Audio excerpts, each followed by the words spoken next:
नया रास्ता पाठ 13।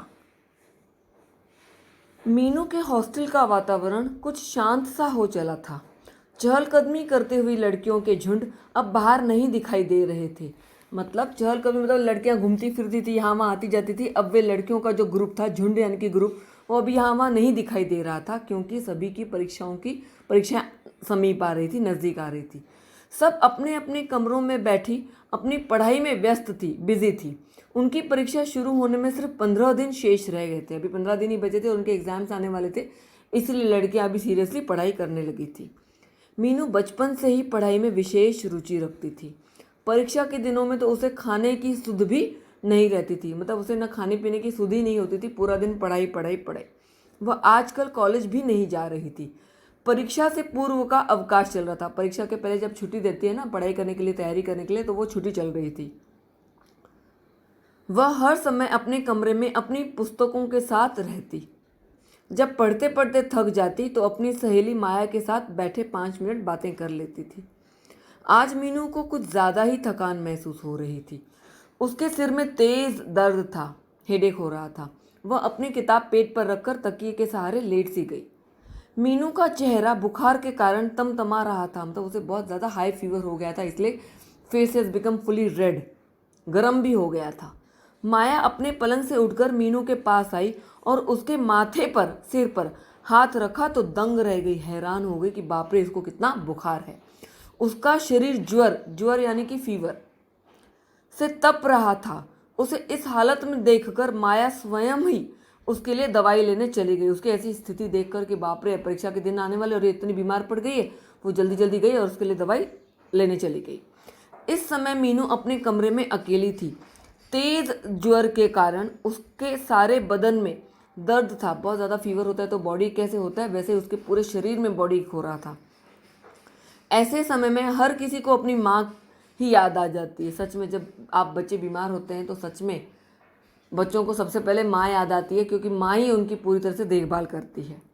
बिस्तर पर लेटे लेटे वह अतीत की स्मृतियों में खो गए। अभी यहाँ पे फिर से वो पास्ट मेमोरीज में चली जाती है।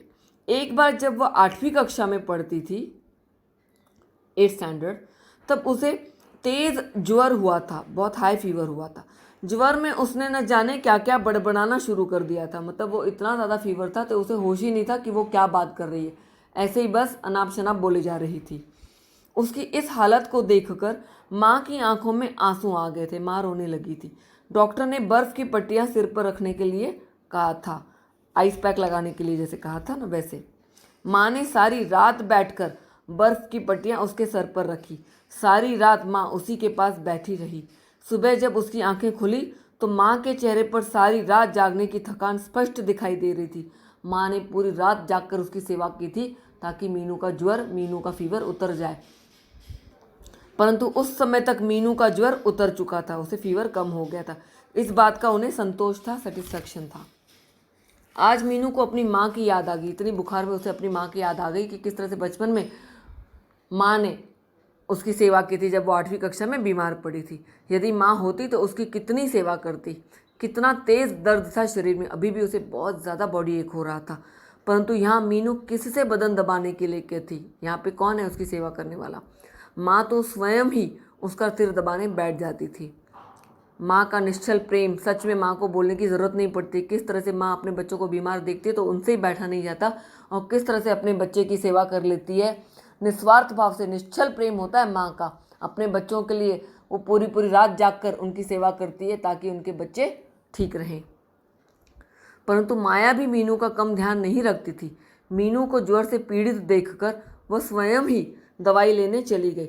जैसे ही मीनू ने करवट लेने की कोशिश की, टर्न करने की कोशिश की, वैसे ही माया ने कमरे में प्रवेश किया। वह डॉक्टर से मीनू के लिए दवाई लेकर आ गई थी। उसके लिए एक कप चाय बनाकर माया ने उसे दवाई दी। उसने चाय भी बना ली, उसके लिए दवाई भी लाई, और उसके बाद उसका सिर दबाने बैठ गई। कितना अच्छा लग रहा था मीनू को इस समय, कितना अपनापन आ गया था माया के व्यवहार में। जब हम बाहर रहते तो सच में पराये लोग ही हमारे अपने बन जाते हैं ना। मीनू को अभी माया का ही तो सहारा था, क्योंकि वो उसकी अच्छी सहेली बन गई थी। दुख सुख की भागीदार माया ही थी उसकी, क्योंकि हमारे घर के अपने तो कोई हमारे साथ रहते नहीं है, तो हमारे साथ जो रहते हैं, हमारे जो फ्रेंड्स होते हैं, हमारे आसपास के जो लोग रहते हैं, वही हमारे अपने बन जाते हैं। मीनू का मन माया के प्रति स्नेह से भर गया था।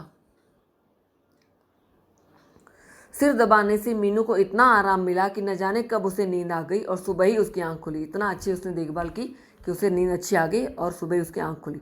प्रातःकाल, अर्ली मॉर्निंग, जब मीनू की आंखें खुली तो उसके शरीर का दर्द समाप्त हो गया था। उसका बॉडी एक चला गया था। ज्वर भी कम लग रहा था, फीवर भी कम हो गया था। माया अभी सो ही रही थी क्योंकि उसने उसकी सेवा की थी। शायद रात देर तक पड़ी होगी। मीनू ने अपनी करवट बदली और माया की ओर मुंह करके लेट गई। सोती हुई माया को देखकर मीनू के हृदय में उसके लिए प्यार उमड़ गया।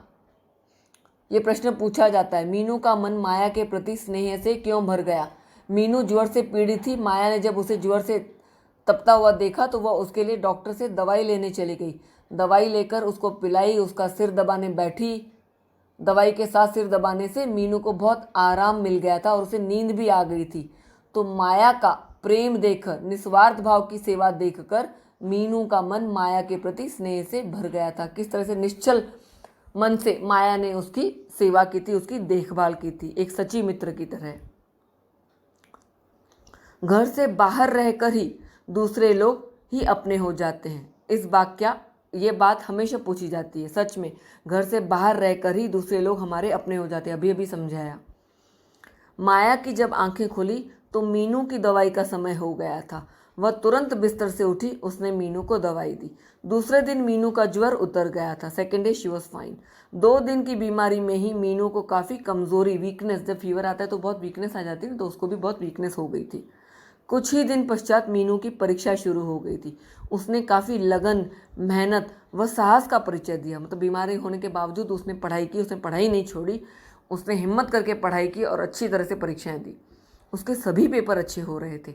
अब उसे इंतज़ार था अंतिम पेपर का, लास्ट एग्ज़ाम, कब उसके पेपर समाप्त हो और वह अपने घर जाए, अपनी माँ, पिताजी, भाई बहन से मिले। उसे काफ़ी समय हो गया था। आज कितनी खुश थी वह। उसकी परीक्षा समाप्त हो चुकी थी।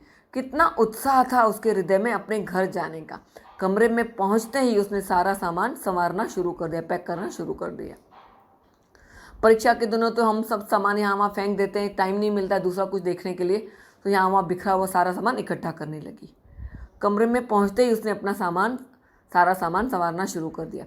परीक्षा के दिनों में वह अपने कपड़े नहीं धो पाई थी, इसलिए उसके गंदे कपड़ों का ढेर लग गया था।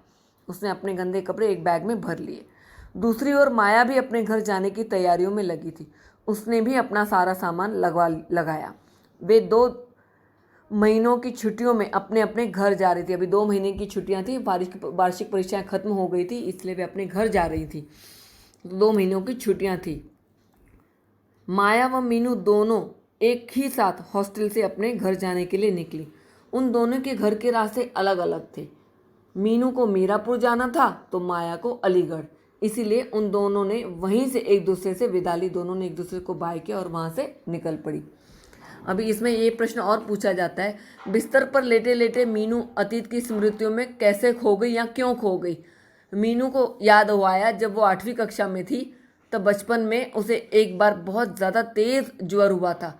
उसने ज्वर में न जाने क्या क्या बड़बड़ाना शुरू कर दिया था। तब उसकी माँ की आंखों में आंसू आ गए थे।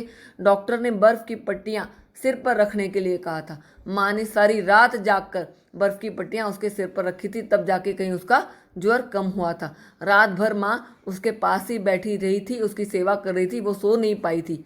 सुबह में दिखाई दे रहा था कि माँ के चेहरे पर कितनी थकान है, लेकिन बेटी का ज्वर उतर गया था, उस बात की उसे खुशी थी।